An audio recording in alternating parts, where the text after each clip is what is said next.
Welcome to 73 Mentors. I am your co-host, Jason Vidaurri. And I'm a co-host, Vincent Vidaurri. And today we are spending our last time with Galileo here today. We're going to be in day 4 of his dialogue, which is the last day. We're also going to wrap this up with a bit of a capstone at the end to review the things we've done with Galileo in these past few weeks. And with that, Vince, why don't you get us kicked off here? We're going to be hitting, I guess I should say that we're going to be talking about the tides, the ocean tides. Why do we have tides? And Galileo, that's what he really addresses in day 4. And this was an interesting one. I love this argument, and we're going to get into details. And by the end of this, you're going to know why we have tides and why we don't. So I'll start off with a story, and this is a story to illustrate. We're looking at Galileo. He wrote the dialogue in 1632. So we're thinking that this was something that we're past this. We've progressed as a society. We've progressed as a civilization, and now we're past that. But this story will illustrate otherwise. So we have the late 70s, early 80s. There's two individuals, two scientists. One was named Barry Marshall. The other one's name was Robin Warren. And these two gentlemen were looking at the causes for peptic ulcers, or ulcers in your stomach. Why do you get ulcers? Up to that time, it had been thought that it depended on your food, you were eating the wrong foods, or your dietary habits, or something was causing it that you were ingesting. Or stress. And these two guys, stress. Stress. Stress. Basically, it came down to either stress or diet. So these two guys came up with the idea that it doesn't look like that's the cause. The idea of stress and the idea of diet was so varied and then people that had good diets were still getting ulcers. People that didn't have stress were getting ulcers. So they started looking at this. And in 1982, these gentlemen came to the conclusion that it was not stress, it wasn't diet related, but it's actually due to a bacteria that sat in your stomach called H. pylori. And again, at this time, the medical community was in disbelief. No, it has nothing to do with a bacteria. Why would a bacteria cause an ulcer? That doesn't make any sense. With the thought in mind that your stomach has acid, so there's no bacteria that could live in the acidic environment anyway. And so Barry and Robin continue to generate more and more data to show this and try to convince the medical community that this is actually what was happening. Well, no one would believe them. And so what they ended up doing was that they ended up doing an endoscope, which was they looked at their stomach to demonstrate that we have no ulcers. And then they grew H. pylori, the bacteria, in a high concentration in a petri dish or in a flask, and then they drank it. I believe Barry Marshall's the one who drank it. And Barry Marshall drank that, and then in a very short time, he had this enormous, in a matter of less than a few days, he had this enormous stomach ache. Bad stomach ache. So they took the scope down. They just showed he had ulcers all over his stomach. Again, to prove to the medical community that this is truly what was happening. And after that was demonstrated with this really objective evidence, the medical community finally accepted to a certain degree that this is truly what happens. These two individuals, Barry Marshall and Robin Warren, were eventually given the Nobel Prize in medicine for their discoveries. But that goes back to what we're saying, is that we've entered a realm with Galileo of there's this momentum, there's this culture of saying that the earth does not move. And this is being held by Aristotelian and Ptolemaic thought, and culture was basically grabbing onto this thought. And Galileo, to a large extent, was, in a sense, an iconoclast. He was trying to break this and saying, no, this is not really true. He was doing it, as we've mentioned throughout the podcast, he wasn't doing this, he wasn't affronting the church nor anyone else, but he was trying to do this in a diplomatic manner as much as possible. And this day 4, the actual name of the book that he initially tried to present was called Dialogue of the Ebb and Flow of the Sea, because he thought that the ebb and flow of the sea, the tides, were the best evidence that he could provide. This was evidence that was available to everyone. Where before in day 1, 2, and 3, when we were talking about stuff, he was bringing evidence from a celestial. He was looking at the stars. He was looking at planets. People had to sometimes have telescopes, or at least know what they were looking for. Sometimes they had to wait months, at least days, if not months, to see, and sometimes years, to see the astronomical changes that were occurring in the heavens in order to verify these. But the tides were readily available to everyone, and especially the Italian community. There was tides all the time. So his original name of the dialogue was Dialogue of Ebb and Flow, because he thought this was going to substantiate his claim that the Earth is actually moving. So that's what we're looking at. We're looking at the tides as evidence that the Earth is actually moving. And this is what Galileo, for the most part, thought was his best evidence that he could give people. And it was readily available, and so people can either verify it or not, and or deny it or not, based off the tides. But we'll go to Jason now. And what was Galileo observing at that time that gave him the idea that the tides were doing anything unusual? You know, one thing about Galileo, after spending time with him, is that, man, he was observant, really observant of the natural world, of the world around him, was able to draw conclusions from that. And in this case, what he was watching was barges carrying water. And notice how the barges, as they moved, how the water ebbed and flowed in it. And we have, and probably beyond that, he had experience with buckets or smaller pails of water. And he saw that movement, and he made some observations about it. One is that if you have a bigger tub or a bigger basin, that ebb and flow is slower. It takes more time to go back and forth. And that all the movements on the edges, you see this rise and movement on the edges, but the middle tends to stay at the same level. And so he's looking at that and saying, well, this makes sense with the oceans. I have this, the Copernicus theory of, hey, as we've been talking about for these multiple weeks, is that the Earth is the one moving. Well, then this makes sense that the oceans are showing the evidence of that moving, as the Earth is spinning on its axis and going around the sun. And he starts making this. Oh, I guess I should say about the tides. What they observed in their day, they observed patterns. Primarily, there's lots of different patterns with the tides themselves, but primarily it was, you generally see 2 high tides a day, and I guess conversely with that, 2 low tides. You see some monthly patterns and some yearly patterns. So he's trying to correlate all that and say, hey, let me see if I can put all this together. And I think it's important that he put it at the last day of his book. And that I don't know if we mentioned before, but maybe you mentioned it, he's basically building up his case. Mm-hmm. And yeah. I don't know how many pages we're in. What's the length of that dialogue? It's pretty lengthy for being a dialogue. So we're getting up into... we're well into over 500 pages. Yeah, so he spent a lot of setup. 540 pages, roughly. Okay. So he spent a lot of time setup, and this is really the last section. And it seems like he's trying to make his most strong case. Like you mentioned already, Vince, where now he's saying, here's things on the Earth we can see every day that are showing that the Earth is moving.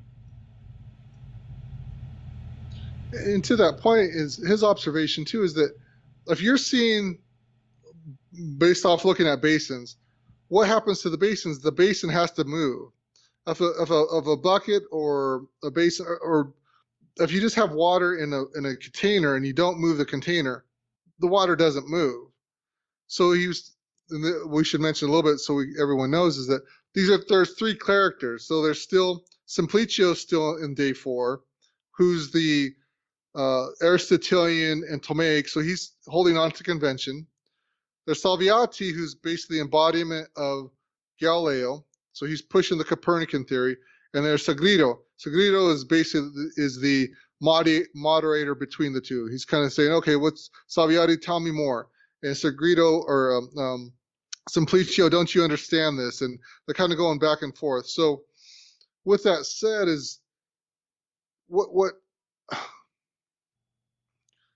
is that he's saying, okay, Salviati is saying to Simplicio, so in a sense, Galileo is saying to his opponents, have you ever observed water moving in a container that doesn't move? How is that possible? Show me how that is possible. And so he says, it's not possible.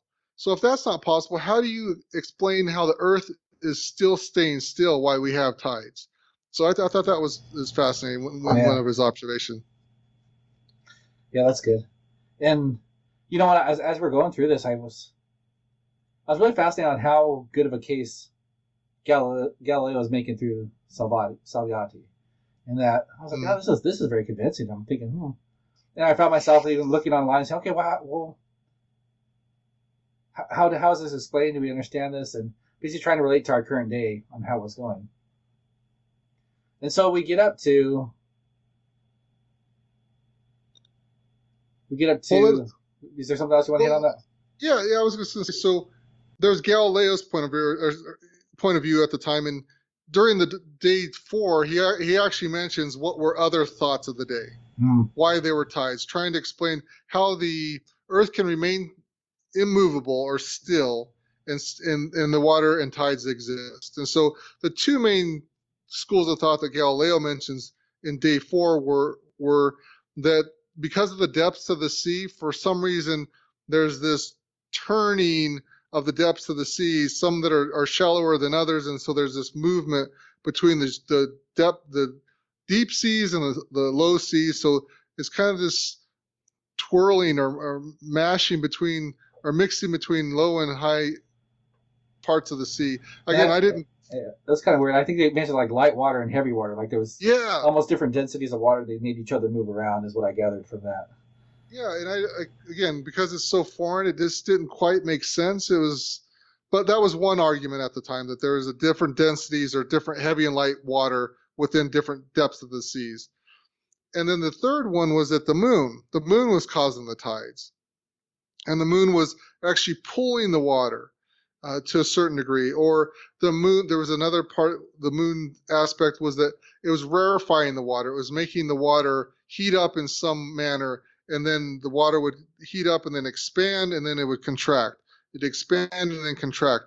Therefore, the Earth could stay still, and the moon can move around it and pull the water up and down, and therefore you would generate those waves. So that was what was generally thought of outside of prior to Galileo. So they were trying to explain this outside of what Galileo was going to mention on the reason for the tides. Did you have anything else that you got out of what the other opponents were saying? No, just some of it did sound kind of. The moon was like, well, they're talking about the moon. That was interesting, but then the reason within that was like, well, there's like this attraction. I think another part was like there's attraction, like the moon's material in the water and the earth are like a similar attraction to each other, which was like, well, that's we're gonna get down here into Newton down the road here, but it was like, well, there were some ideas you're like, I can kind of see that, but then there was also some weird parts about it. It's like, well, that's weird. Why would there be similar material? And but you can see the people trying to explain, a natural phenomenon they had at the time. Yeah. And I think that was this two parts. I mean, they had other parts. It was just multifarious. It didn't seem like there was one all-encompassing explanation. It was multifarious, and that some was saying, well, how about the winds? And then, like you say, the moon, and then the depths. So there was all these different philosophers at the time putting out different explanations, and there wasn't one solid coming forward. There wasn't a solid mass or explanation coming forward. And then we get to Galileo. So Galileo basically explains, that Jason mentioned a little bit, is that so you have a container of water. We can imagine that container moves, and as you move, and if you were to change its velocity or change its speed, if you will, and then change its direction, it would cause the water to move up to the sides and then come down, where the middle would basically stay the same. So in a sense, Galileo is saying that the Earth, because it's rotating, is like that. Let's just make it easy. That bucket of water.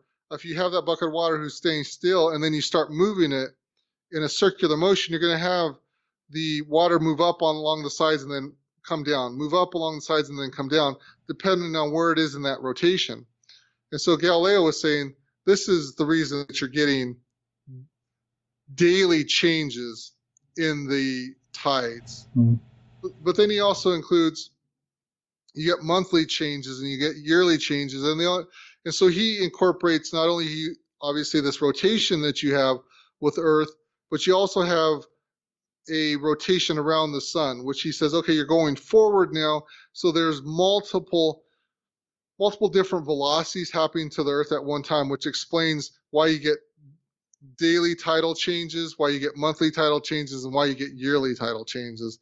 That's mostly what he was looking at. Again, I think that the main takeaway from day 4 with Galileo's argument is he's moving it from the celestial realm, from the stars in the heavens, to something terrestrial. So he's saying, this is what we can all observe. And this is how I'm going to explain this, because all these other philosophers can't explain it, but I'm going to explain it. And he's mostly, because of where he's at in Italy, he's explaining it. This is what happens in the tides of the Mediterranean tides. And so, tides, again, are basically, again, created by this daily rotation and by an annual rotation around the sun, is basically what he's saying is causing the tides. And again, as Jason mentions, is that Galileo puts out a very cogent argument with regard to this. Based off the instruments he had and the observations that he had, it's a pretty cogent argument. I mean, it's more succinct than what was available at the time. So I was like, oh yeah, that makes sense. And to a certain degree, it made so much sense that, as I mentioned right at the beginning, is this was going to be the dialogue of ebb and flow of the sea was going to be the name of his book. But the church actually made him change that, because they thought, well, everyone can look at the tidal changes. And so if they can look at the tidal changes and they're able to be convinced that this is leading, that because the tide is evidence for the motion of the earth, that's too much evidence for us to put out there. So let's change it to something else. And that's why we got the dialogue concerning the two chiefs of world systems. So, yeah. I mean, that's again, how plausible and how adroit and how skillful and how cogent Galileo was able to be with these arguments and this build-up over 4 days and this great way he communicated. He was able to convince a lot of people at the time that this is the reason for the tides. Yeah. Go ahead, Jason. And like I said, even as I read him, I'm like, that's pretty solid. His reasoning was solid. The explanation was solid, but it wasn't right. Mm. And so where do tides come from then? I think probably most of us have some ideas on that. Hopefully we'll see if we're right or not as we go through and explain this. But a couple things I guess I want to mention. First is that, okay, so Galileo didn't quite get it right. His arguments were sound, though, and the way he approached it was sound. And you could ask, well, why didn't he get it right? Brilliant mathematician got so many other things right. How do you mess this one up? And a couple things come out on that. One was that they mentioned that he was using some of the observations of other people. That wasn't always quite correct. For instance, there was a part there where he's talking about there's no tides in the Red Sea. Well, it turns out there are tides in the Red Sea. There's no tides in a certain part of the Red Sea, towards the middle area, because you get some tides on the north and the south side of it, but you don't get tides in the middle. So that was maybe a piece of misinformation there, or not a complete information at least. And the other thing I could see him being in error on this is that it fits so beautifully with the rest of his arguments. I mean, like you said, Vince, he's making all these celestial arguments, and now he has here something here on Earth that also confirms the same thing that he's been talking about. And it just fits so well. It's like, well, obviously this is also the evidence of it. But it wasn't the case. We now know, and a lot coming from Newton, who we'll mention here a little bit down the road, but that the tides really come from the gravitational pull from the sun and from the moon, primarily from the moon. And actually, I didn't realize it was also from the sun. I knew it from the moon, but actually it's only 2/3 come from the moon and 1/3 comes from the sun. I found that pretty interesting. I'll throw this fact out here. It's I think it's pretty cool. The sun is 27 million times more massive than the moon, but it's also 390 times further away from us than the moon is. So because of that, the sun contributes about 50% of what the moon contributes to the pull, or to the tides. And one of the areas that I think also that Galileo, he never really fully explained, according to his theory, there should have been only one high tide every day. Mm. But there's actually two. And he never really, I almost get the sense that he was hoping that mathematically, that somewhere he'd be able to explain that eventually. Because we have to remember that he came out with this theory. This wasn't a theory that only came out in his last book, which was 1632. Yes. Okay, it actually came out 16 years before that. He published a separate thing called on his tidal theory in 1616. So he had been working with this for a while. But like I said, one thing I didn't explain is that he should have had his explanation should only have one high tide every day. But in fact, we see two. Now that's I should preface that with it depends where you're at on the Earth. The tides generally follow that direction, but because of the shape of our continents and everything, it's not quite like that. So that didn't quite fit. And I guess maybe, I don't know, I don't think I'll dive into that. So we do have two high tides. And how does that happen then? If I just said that, hey, the sun and the moon are the gravitational pull. How do we get two high tides in it? Because basically you can see that the Earth turns once every day, and the moon's on one side of us during that rotation. Now the moon's also going around us, but it takes 30 days for it to do that revelation. So how do we get two high tides? Any thoughts on this? Well, I read it because I couldn't figure it out either. Because I was looking at it when Galileo was explaining it. I said, well, why do we have two high tides then? Because this doesn't make any sense. We should truly only have one, but since we have two, there has to be another explanation. And it did take me a while to figure it. I mean, I didn't figure it out. I read about it. I was like, oh, that makes sense now. Because I mean, this goes back to Galileo. Is that it's clear that I'm not as observant as Galileo, in that he's looking at all this stuff all the time, and it never occurred to me why we have two high tides. It's just like, oh, I just thought we just normally would. I could never. Until I read day 4 and then started looking into it, I didn't understand it. But go ahead and explain it. I think it's pretty cool how it's cool. Works. Yeah, it took me a little bit too because it made sense. Okay, if the moon is the main attractor because of gravity, okay, that means the ocean on the side of the moon is going to get pulled towards it. Then you get your high tide. Mm-hmm. And it also means okay, so the things on the side of the Earth relative to where the moon's at, that's going to be the low tide because that's where it's going to get pulled away from. But actually on the opposite side of where the moon's at, you also get another high tide. And I was like, wow, why is that? So what's going on here? It's really it is gravity. In that since the ocean close to the moon is getting pulled by gravity the hardest, that's getting the high tide. Well, it's also pulling the Earth at the same time. And the Earth is getting pulled towards the moon, likewise as the moon is getting pulled towards the Earth. This is another famous Newton thing where there's a force, there's an equal and opposite force. Mm-hmm. Same thing. And now you have the ocean on the opposite side from where the moon's at. It's also getting pulled towards the moon, but not as strongly as the Earth is. Mm-hmm. So therefore, the Earth is getting pulled harder than that water is on the opposite side. So it leaves another bulge, another high tide on the opposite side. Mm-hmm. And I was like, oh, okay, that totally makes sense now. Yeah. No, I thought that was pretty cool. I mean, I guess the other thing that was interesting that the Galileo didn't address that I thought was interesting is that if that is the case, why do we not see waves in small bodies of water? Like small lakes, we should see waves. Or even like a cup of coffee, you should see at certain times that if you just left it there, it should have some wave movement. But it doesn't. And I mean, to some degree, the explanation that I guess seemed most convincing was that the body is the waters just aren't big enough. You have to get to a certain size in order to experience those gravitational pulls. So yeah. No, that's really it. It's just eating enough water so that cumulative movement of all that water is enough to make a tide. Yeah, I mean the reality is that when the sun pulls on my body and your body, and so does the moon. Mm. But it pulls us at such a small amount where it's not like we feel it. Yeah. And you could actually do the calculation and figure out how much movement it is. It's a fraction of a fraction. It's just almost nothing. But I think I remember in physics class back in the day we actually did that. So how much does the sun pull on me? How much does it make me move when it comes by? Yeah. But you can. So that was really cool. So I mean, like Jason mentioned, we're going to get into Isaac Newton eventually. He's one of our top 22 that we're going to talk about. And I think the other interesting thing, he's the next generation of scientists. And so he wasn't alive.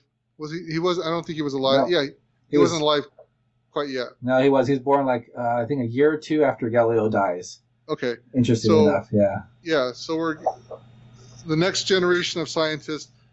Galileo basically sets up. I think something else interesting about what was learned at that time was that during the springtime we have the largest tides. It's because all the alignment not with the sun and the moon and the way the earth is set up, because it's tilted also, we have the largest tides in the springtime. And so then we have the smallest ones in the fall. Well, you also bring up that insight. We should probably mention that. Actually, when do we get the highest tides? It's when the moon and the sun are lined up to each other. Oh, that's true. So those tides magnify each other. So it's either when we have the sun and then the moon and then us, you get a high, especially high tide during then. But it also happens when the moon's on the opposite side. So you have the sun and then us and the moon on the opposite side. Yep. And you get the smallest tides when the moon and the sun are like 90 degrees with us. That's when you have the smallest tide, because they kind of cancel each other out to some degree. Yes. Yeah. Right. So. Right. No, I thought that was neat. Mm-hmm. So, I mean, that wraps up pretty much day 4. I mean, you come to the point where Galileo, day 4, is saying that the tides basically show that the Earth has to move. Simplicio, who holds on to the conventional thought, is intractable. He's recalcitrant. He's just, even at the end, he's still holding on to, this is not right. I won't more or less, he says, I can't believe it. So he which is kind of depressing. I mean, after all this reading, I thought he seemed like at certain parts he was going to change his mind, but at the end, he never does. And so, yeah, that's also, you know, one thing about him, though, this I thought of, and I guess had some praise for him at the end, because at least he put himself in the situation to have a discussion. Yeah. Where very many other people would not even have a discussion. And we talked about this to some degree, where some people refused to even look in a telescope. Yeah. Because they didn't want to see what was there. So I at least give Simplicio credit. Hey, he at least went there and had a discussion, even though it didn't seem to move him, but he was there. Jason and I were talking about we should have T-shirts. One side we should say "Don't be Simplicio," and then the other side on the back we say "Be Simplicio." We see how many people would understand that. Yeah, that's right. So we'll move into the capstone. And the capstone, as we did with Plato, is more or less kind of given a high-level view of everything we've talked about so far, both the biography and, in this case, his dialogue, some grand takeaways, if you will, more practical to some extent than well, more or less highlighting the practical aspects that we've already talked about. So, Jason, why don't you start us off by just recapping his life? A little bit of his bio. You know, I find this fascinating to look into not only the works of these individuals, but actually try to understand some of their life. And so to recap, Galileo was born in 1564, and he died in 1642. I look at his life and I see it very much. It was a real life. I think there's complications. It's probably especially with his family. It seemed like a complicated family life at times. Probably less than ideal, but it was real. And so that's touching to me, because sometimes we have this idea that these characters they contribute these great things and they had such a perfect, ideal type of life, and that wasn't the case. He was known and has become known as the father of modern science. You know, I look at his life, and it's obviously he was bright and intelligent and a real polymath for his day, where he understood not just mathematics but astronomy and philosophy, and was just versed in the number of things going on at his time. I don't think we understate his work with the telescope. Although he's not credited for the discovery of the telescope, he did make it better. And then what he did with it is probably even more significant. Some of those things, that, just to recap here, a lot of it had to do with basically making the case for the revolution of the Earth around the sun. But he studied the different planets. Discovered some of the moons of Jupiter. He saw the phases of Venus and was able to make the case that, hey, Venus goes through phases just like our moon goes through phases. Sunspots. The sunspots. That's a good one too. Yeah, so that was huge, because it basically showed, hey, these heavens are changing. They're not the static, perfect things that we had been believing for so long. I think it's also interesting in his life is that he was celebrated at times as being such a great contributor in I guess, in philosophy at the time, which we look at more as science today. But he was celebrated his first visit to Rome.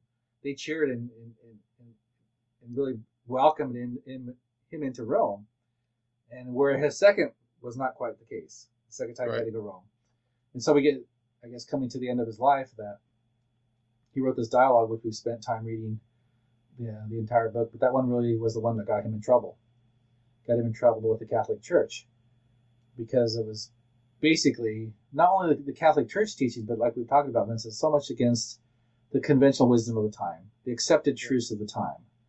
A lot of it was Aristotelian or Ptolemaic thought, and that just, and even though he presented it in a very much the dialogue format,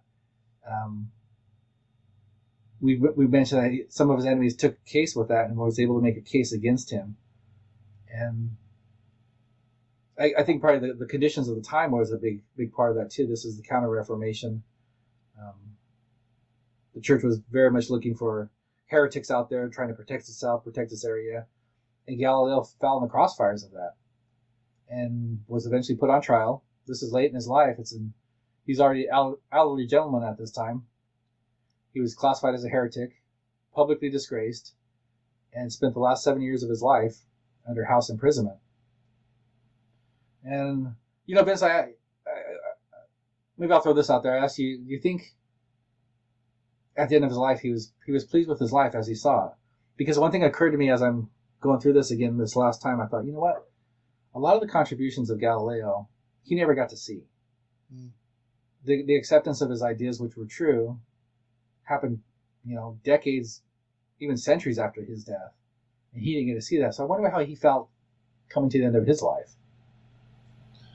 Yeah, and I think it's a complicated question, because up to the point where he was going to publish, this is my take, is up to the point where he's going to publish the dialogue, I think he had a lot of momentum. He had notoriety. He was well known. Financially, that was probably the time that he financially was more stable than he'd ever been, in a certain sense. He'd gotten positions where his friends were giving him, financially supporting him, or the telescope, he was selling telescopes. So he was able to, I think, get his head above water in a sense, in a financial respect. And from a reputation, he had enough influential friends that they could keep him out of trouble if anyone was threatening him. But towards the end of his life, what happened is he lost some of his best friends. They died. And then I think he overstated his ability, maybe his adroitness, to present his argument. And although they were, again, cogent arguments, that's not what the church was looking for. He had made enough enemies up to that point where they were out to get him at that point. And to be honest, I mean, within the dialogue, he names names in a certain sense. Everyone knows who he's talking about, and he's making fun of certain individuals and their arguments, and calling them more or less morons in a certain sense. And so when you do that, and he had no friends to protect him, I think he overstated to a large degree how much influence he had left. Because prior to the Inquisition, or even leading up to that, he thought, I'll back up a little bit. When he was publishing the book, it got approved to be published. The dialogues got approved, so he's like, okay. And the Pope, to some extent, was already his friend. It's like, okay, so the Pope's approving this. I have all this reputation. I have all this dialogue. I have a reputation. I can do this. I have enough friends, and this is going to kind of launch me into another level of notoriety, I believe. Well, what happened is he lost all of that. He lost his friends. The Pope, I don't know, turned on him. I'm going to say didn't approve of what he was doing. Those enemies that he had accumulated over the years now had a lot of traction and a lot more influence than he did. So even up to the Inquisition, I think he thought he was going to get away. And at a certain point during the interrogation, I think he realized, oh, this isn't going to go well. This cannot go well if I'm being questioned about all of this. And that's when he ended up in house arrest, in a sense. It could have been worse. Yeah. I think at least he wasn't tortured. At least he wasn't thrown in a prison like many other heretics would have been. what the church viewed as a heretic, he would have been put in prison, but he wasn't. So I guess at the end of his life, how would he have felt? I think there would have had to been some disappointment. I think there would have been some disappointment. I think there would have probably been some frustration that he underestimated the influence of the church versus his influence. At the end, he did develop some notoriety, or did gain some notoriety abroad, particularly in France and in England. But still, I think he was probably disappointed that it didn't end the way he thought it was going to. I mean, he was on a track to go to new heights, and then all of a sudden, I think to a large extent, he ended up below where he had been in a long time. Yeah. I mean, almost as if he was starting over. He also lost his daughter right at the end there too. Yeah, that was hard on him. Yeah. So he lost friends. He lost his daughter. He became a heretic. His works, I don't know if we mentioned this. His works were outlawed, so no one could read his works at the time that were under the control of the Catholic Church. So all the territories that were underneath the Catholic Church, they were forbidden to read his works. So, he lost a lot. I think he lost a lot. But I think you were going to talk about some of the characteristics of him, though, weren't you? Yeah, as you're looking through that, part of it was courage comes to my mind. And maybe how rare courage is. Now we think of courage in different ways, perhaps, but courage like Galileo had, courage to stand up against the conventional wisdom of the day, the power of the day, to stand up, I wouldn't say by himself, but very much against the whole structure of society, say, no, this is how things are, this is the belief. And he had to stay up and say, no, it's not quite like that. That's rare. I don't know if as I'm looking at it, I'm like, that's not common that we have that kind of courage. So I think you're right, Liz. I think towards the end of life, he probably had some disappointment there, but I just feel grateful for the level of courage that he had through his whole life, not only at the end, but through all of it, to be able to do that. That's one of my thoughts, I guess. One of the things that his characteristic that comes to my mind. Yeah, I think I agree with the courage aspect of it. I think we mentioned this possibly before, is that he's a unique. All the individuals we're talking about obviously are unique, and Galileo is no exception to that. Is that you combine courage with his intellect, with his ability to communicate, and that's why he was able to do what he did. And we go back to he presents this as a dialogue. He could have presented it in a different way, but he presented it in a dialogue because I think it's a very powerful way it's a very powerful writing method to present difficult material in a manner that is easily understood to a large degree and easy to follow. And it also puts down some of the defenses of those who read it.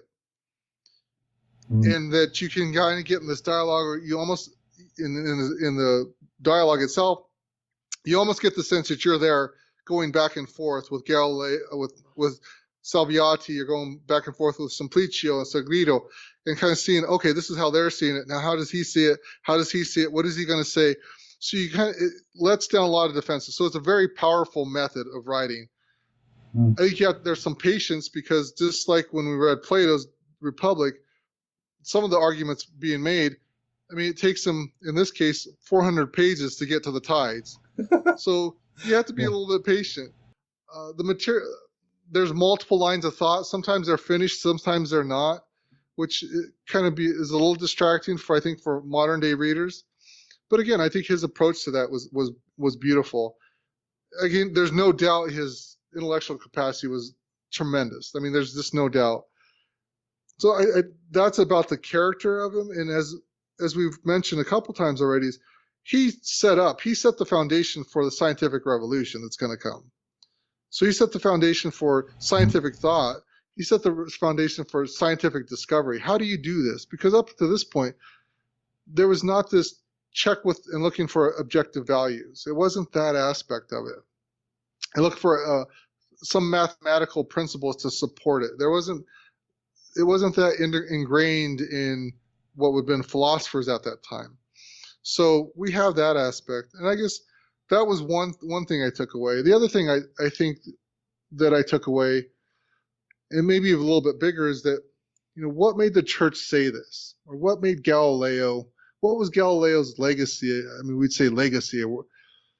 And to a large extent, I mean, you see the emergence of science from him as a field, as a true field, because before it didn't exist. So he's the grandfather, if you will, of all science. But I think even more than that, it became an ideology that today we've elevated to a very high degree. I mean, you think about the science, today we hold science in such high regard is that we're looking for evidence, and that evidence has to be scientifically based. Can you do this? Well, what's the science behind this? Give me some numbers. Give me some scientific facts behind that. Run some experiments, run some studies, do it again. And that's kind of where I think science has moved from a field of study to an ideology. And I mean, I think the case can be made that certain people, it's their ideology, but it's almost their God in a certain sense, because the ideology is wrapped up into that. But we've talked a little bit about in previous episodes about what happened too is that this idea of science, this ideology of science, actually fractured man more than he was at one point. And that's fracturing because Galileo presented, you can't trust your senses. We talked about illusions. This idea that we can't perceive motion of the earth. We can't perceive the annual motion of the earth around the sun, nor can we perceive this rotation. So if we can't rely on our senses, in a sense, if we can't rely on our senses, how do we find truth? We start questioning what is truth and the ability to find the truth. And I think this ability to find truth took on a new dimension once science came about, because then at that point, you have a new dimension of what defines truth. What defines truth is something that can be measured, something that can be quantified. That's truth. Other things, they may be, quote, true, but they're not capital T truth. If you can't quantify it, if you can't quantify morality, if you can't quantify a good life, then it's not a good life. You can't. So we get into this area that is unlike anything that man had ever experienced up to that point. Because if we go back to Plato, there wasn't such a thing as kind of quantify morality, quantify virtue, and measuring it. It was something that was just done. But with the emergence of science, I think we've gotten into this point where we're trying to quantify everything. We even try to quantify the benefits of a mother and father. We try to quantify the needs of a mother, the needs of a father, the purpose of a child, how best to do all of these things.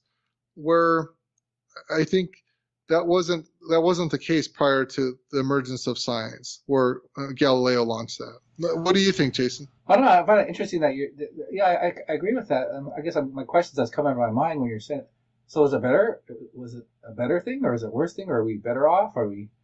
What has that done for us to bring this, I guess as you phrase it, this whole ideology of science and trying to work with that within our lives, where before it was more just a belief system, or better, worse? No, I don't think it. I think it doesn't. It's not so binary. It's not better or worse. It's Okay. It's what do you use it for? What are you using it for? Yeah, definitely. There's definitely some things in science that we should quantify. If we're trying to get a guy into space, yeah, we should do some calculations. Let's see how much jet fuel we need, rocket fuel we need, and how big the rockets need to be. That's good to quantify. But there's some other things that I don't think quite fall into that, especially like a lot of the social sciences. We try to quantify stuff that's difficult to quantify. We try to quantify things that outcomes of people. Why is it that certain individuals have certain outcomes in life? And we try to quantify that by picking certain measurements. Okay, they went to this school. That's why they have this certain outcome. And these people didn't go to this certain school. That's why they have that certain outcome. But is that the whole thing? That's not the whole picture. But we try to narrow it down to a point of understanding. I think we try to narrow it. We try to be as reductionistic as possible because that's what science does. When when we're dealing with scientific studies, you can't have multiple variables all at the same time changing. You're looking for one particular variable to change in order to say, does this variable make a difference in the outcome? So what my point is that, is science good or bad? It's good and bad, depending what you're using it for. If you're trying to get a man into space, it's good. If you're trying to quantify the best way to bring up a child, it may not be as applicable. But we tend to make science as applicable in those social situations as we do when we're putting a man on the moon or a man into space. Does that make sense? That makes sense. I guess I'd probably be more on the side of favoring the outcomes of science and trying to use it. I guess I'm okay in using it in places where maybe it's not as applicable as it could be. But I guess I'm not even as I view myself as a scientist, as an engineer. There's aspects of my life that I don't know. I can't explain it. I'm okay not being able to explain it scientifically. And I'm okay with that part of my life as well. We talked about before, my faith journey has been an interesting one for me. It's been from Catholicism to Mormonism to explorism, whatever I'm at right now. But even where I sit today, I look at it, I'm like, there's aspects in that faith journey that are real to me and are still real to me today. Now, can I quantify it scientifically and explain it to someone else? No, I don't. And I don't even think it's really necessary to try. So in certain aspects, I guess I'm kind of agreeing with you in that way. Like, well, okay, maybe science, I can't explain this, spiritual experience to someone else. But there's still, in my life, there's still value in it. So I guess I get that. But I don't mind trying to apply science to certain things, I guess. Is there a danger in that? Maybe. Misinterpretation of the data. We try to reduce something down to something that we can understand. And here's an example of this. I think that's a place where we've struggled at in humanity. Because back in the day, I don't know if people know this, but some of the science and some of the development of the computer and stuff was to understand the weather. Because it was kind of a similar idea. It was like, okay, if I have enough, I just need enough data points and I can explain this phenomenon. That's all. We just need more data points and we can explain it. Well, we have a lot more data points than we've ever had, and we still struggle in explaining it and predicting. So maybe there are some limitations there, and I don't know if we talk about that very much out in the world. Say, well, maybe there's some limitations here that we can't quite get to, even with enough data. Yeah, again, I think there's, at least I view it more that we have a tendency to rely on science more than we really should. I mean it does and has done some great things, but it does have limitations. I mean, this does, and I just don't think we acknowledge those as much, and nor do scientists, I think. I mean, if you come out with a negative study or you come out with something that doesn't work, you're not putting that out to the world, nor is it making news or anything along those lines, because it doesn't show anything. It shows that there's nothing has been demonstrated, I guess.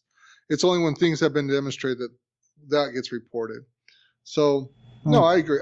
Again, science has done some great things. I'm not discounting that.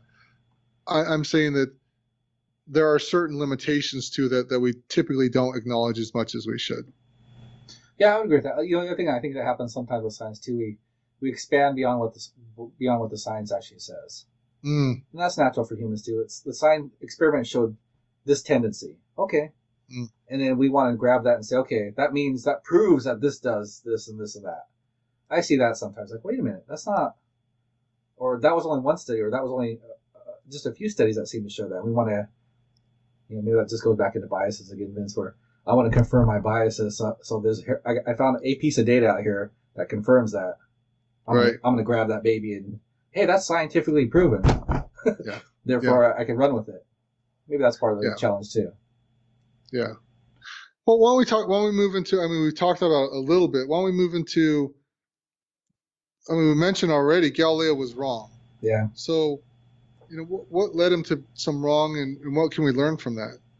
The biggest thing on that when I see that, I'm like, my God, he was wrong in an area of his expertise, an area he spent his whole life in, an area where we've already said he's brilliant, he's observant, and he still erred in the tides.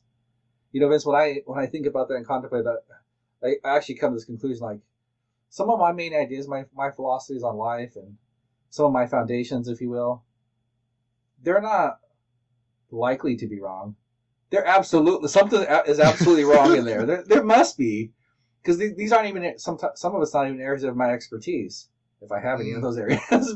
but you see, like I almost come to the conclusion that I must be wrong about certain things. Right. It's not even a high probability. It's like, yeah, it's such a high probability that you are wrong on certain things. So that's a humbling thing, but it's like, okay, well, that's fine. What does that mean? It almost, one of the things that brings in my mind is that the necessity of humility. Sometimes we think of humility as this kind of this noble characteristic. I know, especially within religious contexts, that we need to be humble before God type ideas. But this, when I thought through this, I'm like, you know what? Humility is just, it's practical for real living well in this life. Because if we, like I said, if I'm at this place where I'm wrong about certain things, humility comes in and says, okay, that's okay, Jason. You're in a state to learn. You can keep learning. Where without humility, I'm stuck with what I have. And it occurred to me thinking through this, like, humility is not some grandiose thing. It is also a great idea and a way to be, but it's just darn practical to live well. Yeah. That's interesting. Yeah, I guess in that whole context too, Galileo thought about this for approximately, we'll give him benefit, at least 60 years. At least 60 years, he'd been building up to the idea of the tides. So you think about this. This is a gentleman who did this day in and day out, a great mathematician, a great mind, and yet what he thought was his best argument for the motion of the Earth absolutely was wrong. So again, I guess it does make you humble, and if Galileo, with all the characteristics of what he had intellectually and otherwise, he was wrong. There's no doubt that the majority of us are wrong in some area, probably most areas. I mean, again, he's a very unique individual, and this was his area that he contemplated for years and worked on for years, and yet he was wrong. And I mean, some of it is that he just didn't have the instruments at the time, and some of it, again, I think was what you were talking about earlier, is his bias, is that I'm going to prove this, and I've already proved this. So, and this gets into exactly what you just said. The opposite of humility is pride. I know that this is true, and I'm going to get every piece of evidence that proves that what I'm doing is true, rather than I may be wrong in this situation. So, yeah, I think that's a great takeaway, overall takeaway. Well, the other thing I get to as well is just this concept of being wrong. We really, maybe it's our Western, at least with the United States and our education, like being wrong is like really, really bad. Don't be wrong. Don't be wrong. And I have to think that if you're really living, or like Galileo, you're pushing new ideas and trying to discover new areas. And I think this applies to no matter where you're at. You could be in your professional life. It can be, educational areas. If you're really pushing it and pushing to those edges and trying to understand or to grow, you're going to make mistakes. There's going to be errors. In fact, the opposite you can think of, and I can think of this in my career, right? As a chemical engineer, if I'm not out there trying to learn new things, learning new software that might be there, I'm going to make mistakes in those. If I'm living that career or doing that career in such a way where I'm not making any mistakes, what does that say? That says I'm being so darn careful that I'm not growing, that I'm not pushing, I'm not trying to learn new things, I'm not trying to expand my horizons. I'm staying in this very safe area, which I know. And so maybe that's just maybe we need to change our view on how we see error and see being wrong and being mistakes, or having mistakes out there. Yeah, I'd much rather have them out there and work through them. And I think just by studying this, it allows you to recognize these guys do make mistakes. These guys have made mistakes. And Galileo throughout his life made many mistakes. I mean, coming up with invention after invention that didn't really pan out financially, and sometimes he took a big financial hit with coming out with new stuff, and just didn't pan out. His ideas didn't necessarily pan out all the time. I mean, again, it gives you a license to accept failure as part of the process. But without, I guess the other aspect I think you alluded to a little bit, without those failures that Galileo had, he wouldn't have gotten to where he was. I mean, if we don't have any failures, what do? You just continue to shrink in sense, not grow, but I think you actually shrink rather than grow. So you get smaller and smaller. Your sphere of competency becomes smaller and smaller because you don't want to do anything wrong. Well, the only way you can't do anything wrong is you do something really small. You just do it over and over and over again. Where if you expand that, it's like, yeah, I'm going to fail, but then you expand. Oh, I failed, but then you get competent. Expand, fail, expand. So, yeah, I think we learned that definitely from Galileo. The other thing I think my takeaway on this kind of this idea is that, man, you mentioned already, things are not always intuitive. Some things are just very out there. I mean, we talked about it before, but the fact that mass has an impact on space and time, that's just a weird thing to think about. Or I'll share some more, I guess, in terms of sizes of the universe and some of the things that in Galileo's time, I just imagine I just could not comprehend some of that stuff. And even today, when we do know more fully, it's still hard to comprehend. Here's a few things, Vincent. So just some numbers on sizes and proportions of stuff. So our sun is pretty big. We've talked about that before, how big it is. And it's so what percentage of our solar system's mass do you think is contained in the sun compared to the rest of us? 50%, 60%. More. It's actually 99.8% of all the mass in our solar system is in the sun itself. So just a tiny fraction of with planets and other stuff around it, the sun almost has it all. Well, let me even go bigger than that. How big do stars get? Any idea? I don't. No. Well, our sun is kind of an average sun. Our sun is an average star.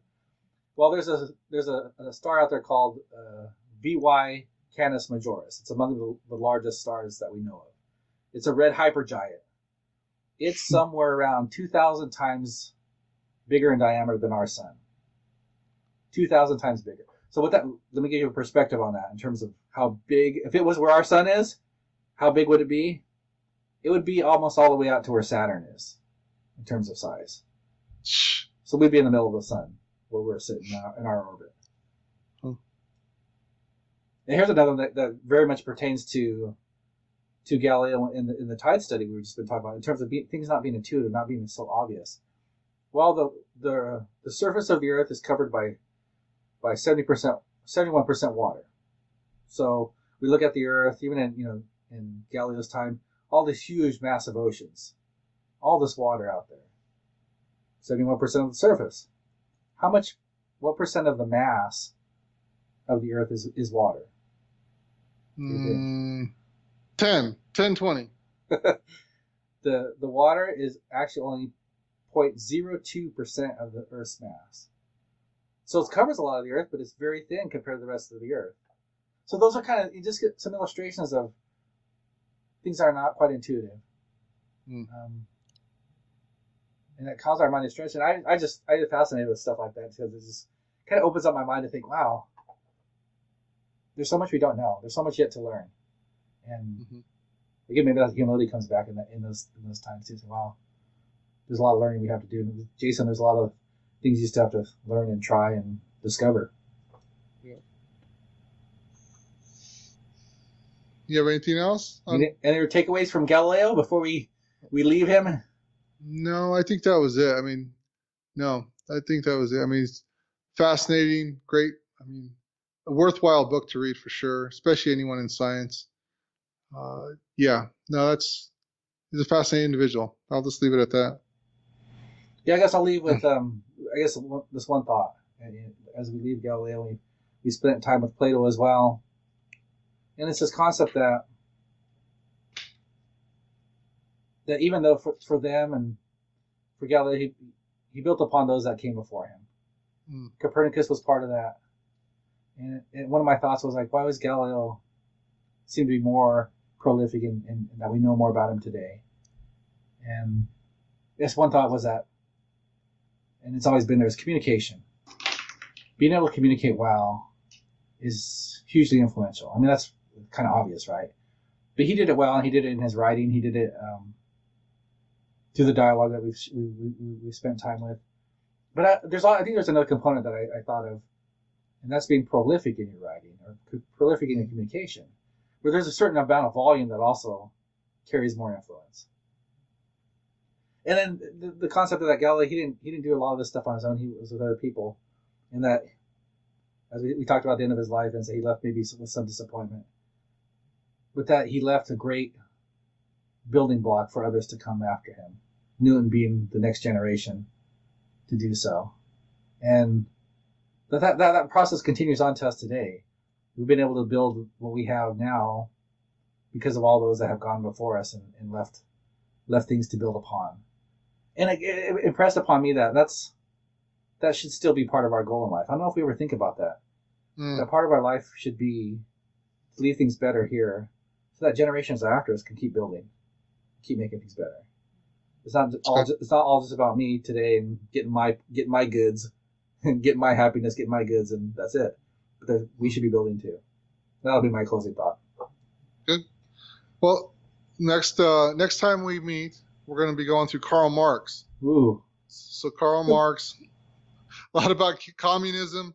We're going to go to his biography first, just like we have with the other individuals. We're going to do his biography, and then we're going to go through the Communist Manifesto and maybe one other work, but at least the Communist Manifesto we'll spend a lot of time with in his biography. So join us if you want to talk about hear about communism, and so join us next time. Thanks for being here.